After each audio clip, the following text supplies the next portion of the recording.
સવારે ઉઠીને તૈયાર થઈને ટિફિન લઈને કામ પર જવાનું. આખો દિવસ કામ કરીને થાક લાગે. એ થાકથી ઘરે પાછું આવવાનું. એ થાકના કારણે સરસ મજાની ઊંઘ આવતી હોય. ત્યારે પથારીમાં આડા પડીને વિચારોના વમળમાં ખોવાયેલું અને ખુલ્લી આંખે જોવાયેલું એ સપનું કે જેમાં ભવિષ્યમાં આગળ વધવાના વિચારો અને કંઈક નવું કરવાની અપેક્ષા. એના પછી આંખો બંધ કરીને સ્વાભાવિક રીતે જોવાતું બીજું સપનું.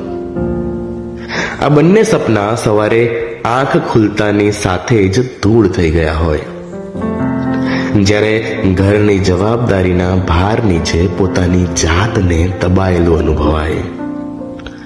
એટલે પછી ફરીથી તૈયાર થવાનું, ટિફિન લઈને કામે જવાનું અને બસ આ જ પ્રકારે નિત્યક્રમ ચાલતો રહે.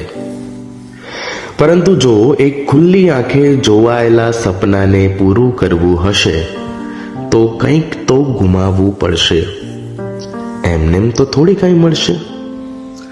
પરંતુ તું ચિંતા ના કર, બધું જ થઈ જશે.